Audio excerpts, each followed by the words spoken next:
আজকে চলে গিয়েছি বাংলাদেশের রিসেন্টলি লঞ্চ করা সিনাবনে। এটা হচ্ছে একটা আমেরিকান ডেজার্ট। আমি অর্ডার করেছিলাম চকলেট মিনি বান, ক্যারামেল পিকান বান, ক্লাসিক মিনি বান। তো তাদের যে 3টা ফ্লেভার ছিল, 3টা ফ্লেভারের মিনি বান আমি অর্ডার করেছিলাম। যদি এই সিনাবন নিয়ে কথা বলি তাহলে আমার কাছে এটা অ্যাভারেজ লেগেছে। প্রথমে যেটা খেয়েছিলাম সেটা হচ্ছে চকলেট মিনি বান। এটা আমার কাছে মোটামুটি ভালোই লেগেছে, বাট খুব আহামরি লাগেনি। সফট বানের সাথে চকলেট মিক্সড করা সামথিং এরকম লেগেছে। তো একটা সাজেশন থাকবে যে গরম গরম দেওয়ার পর সেটা সাথে সাথে যদি খেয়ে নেন তাহলে অ্যাকচুয়াল টেস্টটা পাবেন, আদারওয়াইজ একটু শক্ত হয়ে যাবে।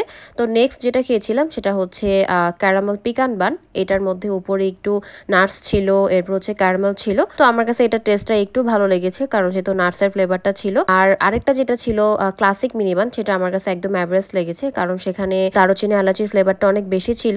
ড্রিঙ্কস যে দুইটা নিয়েছে সেটার মধ্যে আমার কাছে আইস টিটা খুবই ভালো লেগেছে। আরেকটা যেটা ছিল মকা লাটে চিল, এটাও আমার কাছে ভালো লেগেছে, কিন্তু প্রাইস অনুযায়ী অর্থিত মনে হয়নি।